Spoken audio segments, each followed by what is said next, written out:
Well, hello, Facebook Live. We are live with Dr. Michael Hynes, episode 150 in Be the Talk, as well as school board president of the Patchogue-Medford School District in Long Island, Anthony O'Brien. Gentlemen, how are you today? Very good. Very well. Nice to see you again. Well, it's always great to talk with you. And if everyone will give me a second, I am just going on Facebook here to retag Michael here so that more of your community can check this out. What we're going to do today, just as I'm doing this, is I just want to first of all thank the both of you for your amazing event that you had. I am not a taxpayer in your school district. I live in Delaware, about 200 miles away, and you had such a beautiful snow that evening, and we made it happen. And you had a celebrity of the TED universe. The author of the #1 most viewed TED Talk of all time, Sir Ken Robinson, at your school district. And it was absolutely amazing. And I got a ticket as your guest, and I was taking notes. I published those notes as part of a LinkedIn article, and a lot of the people in your district were able to read it and share it and spread it. And I was just amazed. And as a former adjunct professor of instructional design, mainly focused on what we called andragogy, the education of adults, there's a lot of andragogical principles of pedagogy, which is the training of children and adolescents that Sir Ken was talking about. And really, I think the lines are beginning to bleed together quite a bit. So at this point, that was my filler introduction. I'm trying to talk too long, but I also finally tagged you. So I'm going to get out of the way. And I'd love to start with this. The last thing that Sir Ken said that evening was actually good news. And I know with your recent trip, Dr. Michael, to Finland, checking out their very progressive whole child education over there. I know you know this to be true. The last thing Sir Ken said to all of us is good news. The system that we have, which is highly test heavy, it can be changed. So I'd love to throw that over to you and just briefly give us a report. And we're going to talk about the unique culture that you have right there in the school district as well, because I know you're a real beacon of light for a lot of other people. So over to you. Please tell us about the trip. Sure. Briefly, first of all, the trip never would have happened if it wasn't for our school board. This is why I believe our district is, in many cases, light years ahead of some other ones, certainly in New York State and in this great nation. Because to have that congruence with the superintendent and the school board, to have the same vision and mission is extraordinarily important. And that trip, to be honest with you, quite simply changed my educational soul. It certainly reaffirmed and confirmed some of the things that we have been talking about here in Patchogue-Medford. The bottom line is it comes down to they trust teachers and educators, they trust children, and they believe in a whole child approach. They don't have any standardized testing until their last year in school. So there's no federal edict there. No country edict saying you have to test your kids twice a year for over 8 hours and then rank and sort kids. There's no competition. The only competition they have there, interesting enough, is with themselves, meaning with children. They try to become better than where they were last year. And that really is our approach, and where we're striving toward is that we're not ranking and sorting kids. We are not just hyper focused on not only test scores, but focusing on teachers as far as making sure they're doing or saying they're doing a terrible job, which we know is not the case. It's hard to underscore recess and play and how much credence they give it, and how that's real learning to them. Like, they really believe self-directed play in recess is extraordinarily important. And our Board of Education here, to bring it back, We've been talking about that for a very long time, and that's why it's so important that President O'Brien is here, because this is almost an anomaly in many cases, not only as a school district but as a school board president who says what he means and has the backing of the school community. Well, and it was really apparent to me that night when President O'Brien went up and introduced and had some comments, some fairly pointed comments about just the overall state of things. That is not a good state of thing. Teaching for the tests instead of the whole child, as you brilliantly talked about in your TEDx talk, Dr. Hynes. And so I was so happy to be able to briefly meet you, President O'Brien. I know it's your 10th year as a trustee. It's your 3rd year as the president of the school board. And I know that once you stepped away from the podium, I knew that it wasn't only Dr. Hynes bringing these amazing ideas to the fore. It was actually you and Teresa and many other of the school board members who I've been able to meet online after the event. So over to you. I'd love to hear a little bit of the backstory and anything that's really pertinent about what you're doing as a result of this amazing talk from Ken Robinson. Well, probably when we hired Dr. Hynes, the board at the time knew that there needed to be a change. We were enmeshed in the politics of the state and of the federal government as far as education goes. And, as I mentioned that night at the event, we knew that was not right for our children. And Dr. Hynes came in for his interview, and we probably were interviewing about 5 candidates that day. But as soon as he was done, I was finished as well. And my decision, was that this was the person that was going to bring the district, along with the board, where we needed to go.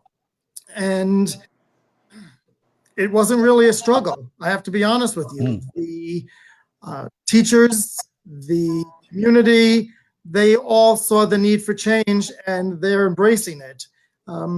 It's a little out of the ordinary for some, but when you look at it, it's very old school that we're teaching the whole child. Back in the day when I went to school, and both of you, we played. That's how we learned communication. That's how we learned to be involved with everyone. We didn't sit behind the desk and do nothing. The teachers taught us. It was caring. It was peaceful. It wasn't a challenge that kids didn't have that stress. I don't think I ever had stress in school. Well, it's definitely a new day and a new age in kind of a negative way in terms of the testing and the industry that has come up around that. If I can just introduce something that was really it really defied my expectations, and feel free to correct me if I'm wrong, but I did a little bit of the back searching.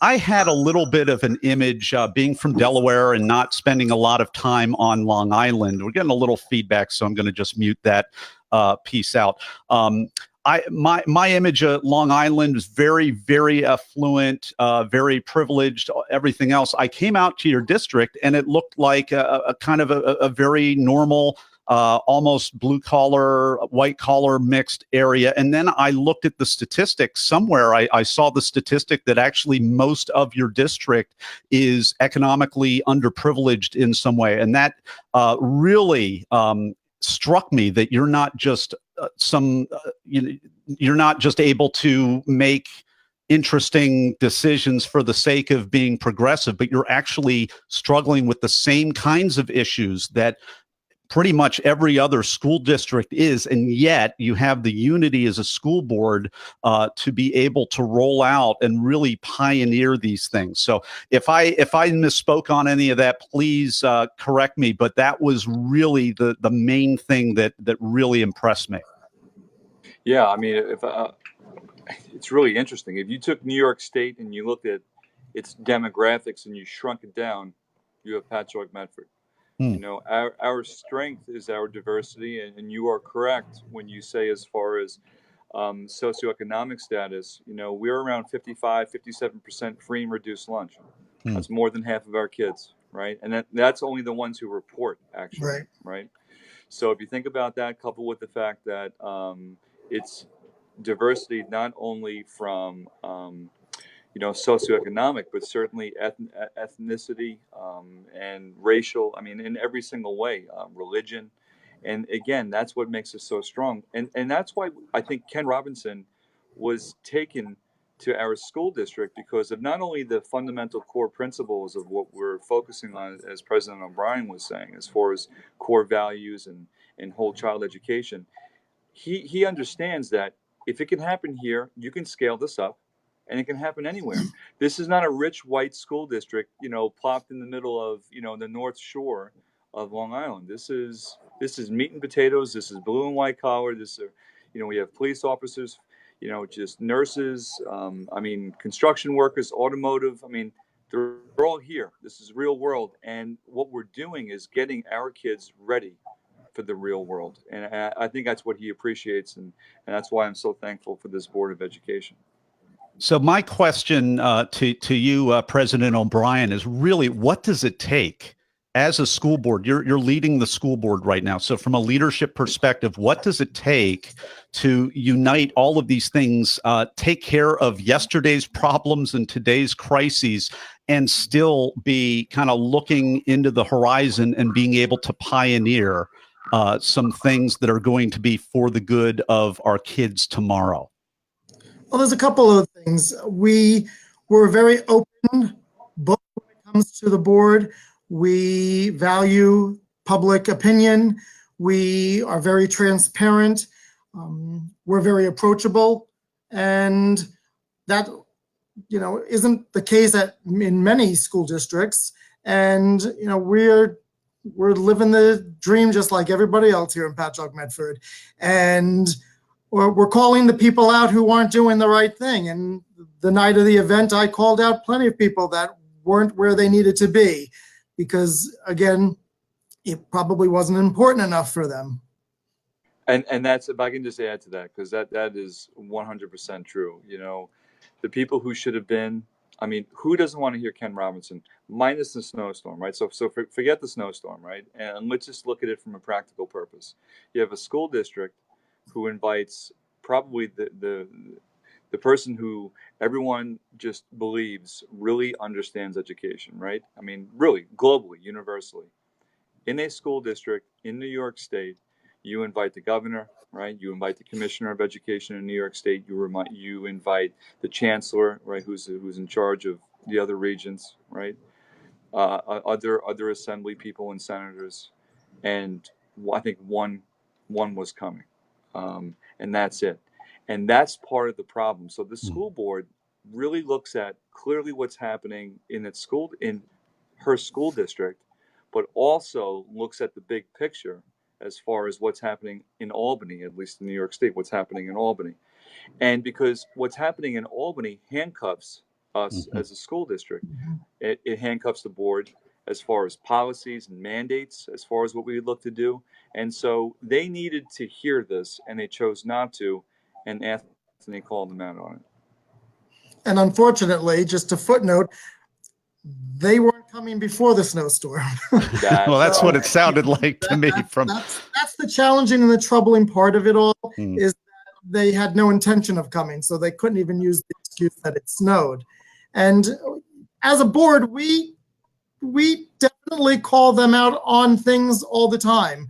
And we're probably not the most popular, but my concern isn't that. My concern is the children that attend our schools and the community that supports us. That's our priority. Well, President O'Brien, Dr. Hynes, I just want to congratulate both of you for the great work that you're doing along with your board, along with all the teachers and the principals and everyone else. This is really, I'll just say, a run-of-the-mill, ordinary, typical demographic, but doing very extraordinary things. Education is so very, very important. I'd love for each of you just to give just a short final word of advice to anyone in the educational system who might be watching this, who's really wanting, would almost do anything to be able to serve in a district that's as pioneering as yours. What's your advice for them to be an agent of change where they are? President O'Brien, start with you, please. Well, they can't be complacent and just accept the norm. The future of our children are too important, and things have to change. And the only way things are going to change is, one person at a time, changing it. And if we're all, preaching the same thing, eventually someone in Albany and somebody in DC is going to eventually hear us. And we're doing the right things here, and there's a lot more to come in Patchogue-Medford, and that's very exciting. But that's here. This has to become, across the board. The state is really handcuffing public education, and I don't think the governor cares, honestly. So for me, Nathan, to answer your question, I think it comes down to something very simple that, and again, I don't want to speak for all schools in New York State or in this nation. We have over 750 in New York State. I think what's most important is the fact that you have congruence with the superintendent and a school board of education. That's first and foremost. If there isn't a partnership there, if there isn't a true partnership and a very clear understanding as far as what the vision and what the mission is, I just think that doesn't happen often enough. And I also think you have many school districts that try to get to the end of the week, that try to get to the end of the month, that try to get to the end of the year with no plan. It's just to get there, right? And it's status quo. That's the way you do it. And if you really want to make a difference, then it has to start in your own house, right? You don't invite anybody over until your house is clean and it's organized. And so I think it's very simple. You have leadership, that's stability. You have a very clear vision and mission. You articulate it to your school community. You get people on board, and you forge ahead. And that is what's in the best interest of kids. Well, Superintendent Dr. Michael Hynes, President Anthony O'Brien, thank you so much for spending just a little bit of time to talk about these issues. And thank you all for watching and sharing and being an agent of change wherever you are. Thank you. Thank you.